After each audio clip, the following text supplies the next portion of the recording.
Hey, welcome back, guys. This is Raynan. You're watching Stock It Wise. Today is Saturday, November 5. Here in Canada, it's almost 4:30 in the afternoon, and it's snowing right outside. And it's gonna get a lot worse because we're experiencing the Alberta Clipper passing. It's a system passing right through Saskatchewan right now.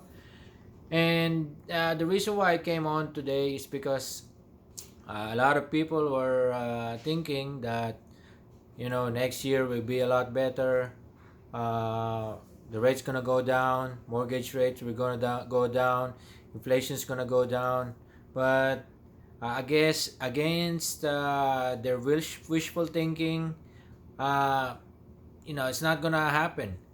You know, but a lot of people also thinks that we're in a bad condition right now where everything is bad, inflation is high, it's gonna get a lot worse. So they already try to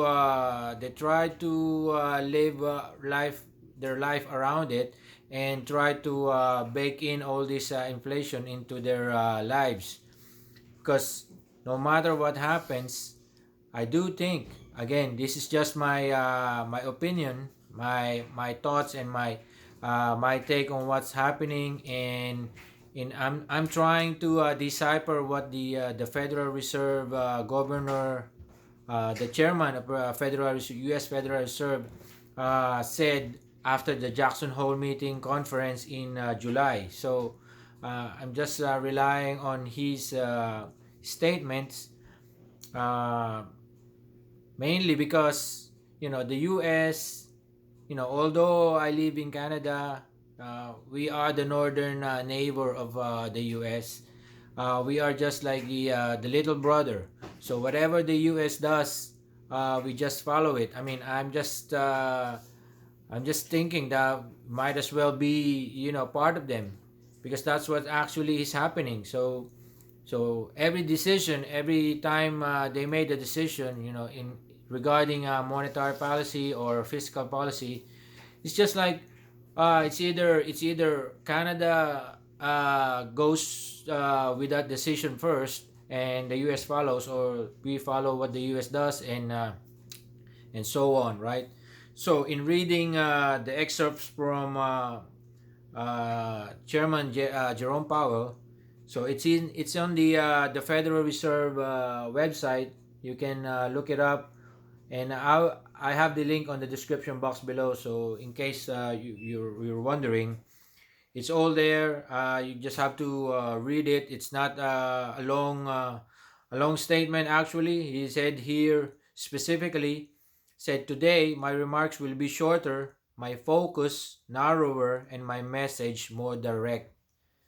So it means that they are really tackling. They want to tackle inflation, because the last time around, when he came out after the Jackson Hole meeting in 2020, a lot of analysts, economists are saying that inflation is gonna kick in, and they keep on saying now inflation will be transitory, and so on and so forth. That is already history. You've read about that. You've heard about it, and so now they'll be forcefully fighting inflation. As it says here, FOMC, Federal Open Market Committee, overarching focus right now is to bring inflation back down to our 2% goal. For my opinion, I think that would be hardly achievable right now. Maybe not in the short term, uh, even maybe in the longer term. Maybe they won't be able to come down to 2%. It says here, this is according to him, right? It's his prepared statement. I'm just reading it to you.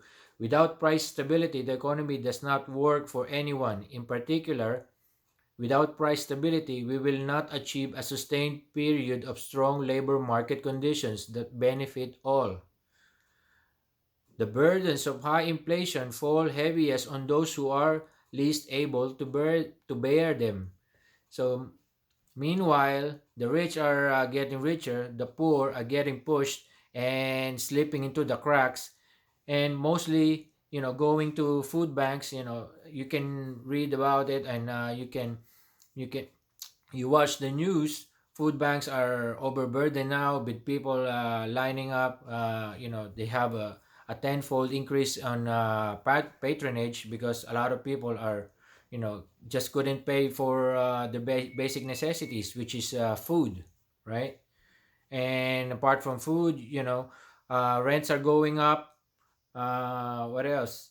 Uh, gasoline. Gasoline just went up in the last 3 weeks. So from buck 50 here in Canada, here in Saskatchewan, now it's buck 62. So right here, um, says here, the U.S. economy is clearly slowing from the historically high growth rates of 2021, which reflected the reopening of the economy following the pandemic recession. So now they're now acknowledging that recession happened in 2020. Without even saying it to us back then. You know that we are in a recession because they closed everything. They closed the borders. They closed the airports. They closed the ships were tied into the dock. No one's allowed to go into other places. You have to stay put in your house. So without even saying that to us, I mean, I truly understand that we were in a recession back then. That's why they deployed their the only tool that they have was to print so much cash and give it away, like straight away. You apply for a $2,000 here in Canada. You apply for a $2,000 serve, and you get it after 3 to 4 days. Just magically appears in your bank account. Okay, we're gonna go on, and while the latest economic data have been mixed, in my view, our economy continues to show strong underlying momentum. The labor market is particularly strong, but it is clearly out of whack. No, I didn't. Whack was not the word, but balanced. with with demand for workers substantially exceeding the supply of available workers. So what happened to the workers? Mostly before the pandemic, those people who've been working way past their retirement have suddenly stopped working, and they don't see any reason why they have to work, right? Because your life can be snapped out of you can be snapped out of your life in a blink of an eye. Why work? you know and also, just looking at myself, I've been working for like 60 hours a week before the pandemic, and then now I suddenly realize, it's not really worth it when, you can just get free money from the government. They can just print it out from out of the thin air, and right, it's not worth it. And says here, okay, we're gonna go on. Inflation is running well above 2%, and high inflation has continued to spread through the economy, while the lower inflation readings for July are welcome. Okay, we are moving to the next paragraph. So,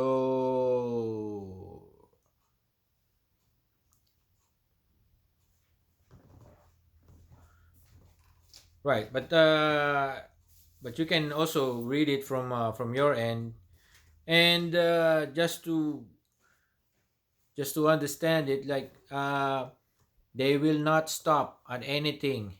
Like before, from the time that we had the great financial crisis in of 2008, they tried twice to raise the interest rate, and in both times they failed because the market suddenly um, turn tantrums. Turned that what they call it is, they term it like a taper tantrum.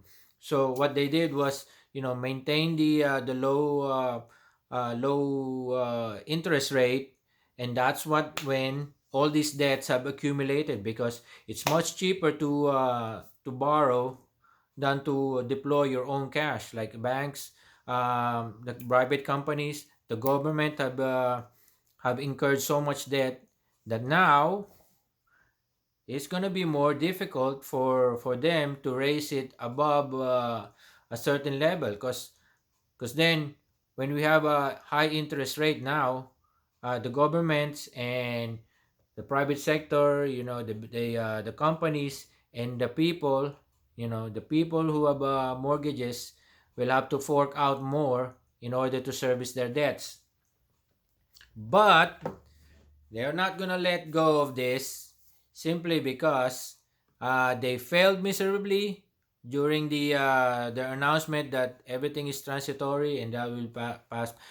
And so now, after being held hostage by the market because of the taper tantrum, now they have the market strictly under wraps now, and they're not gonna let go. They're besides that, and they said that it has to, the labor market condition has to soften, oh, everything that they're doing now is already they already priced in a recession. So right here, I found it because I was looking for this.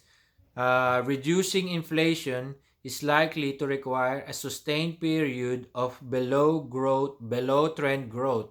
So they didn't say straight up recession, but they coined it a different way: below trend growth. It means they've already priced in a recession, because of these interest rates that they're gonna do.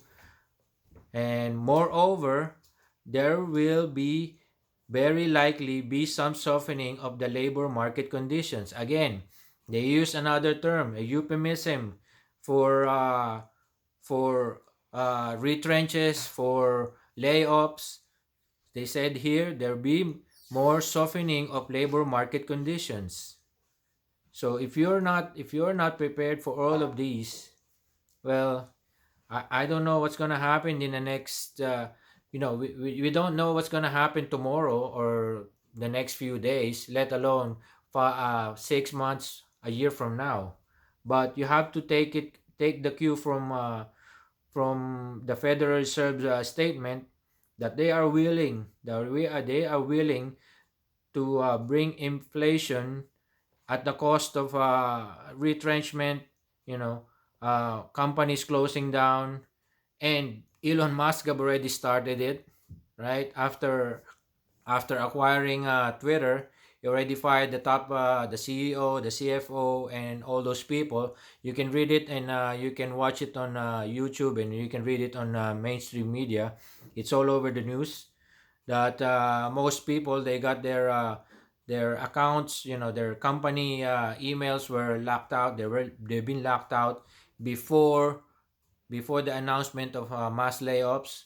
So imagine how many of them have mortgages, how many of them have families, have car loan or student debts. So it's a domino effect. It will start to fall, and it will bring down everything. So that is what they're willing to sacrifice in.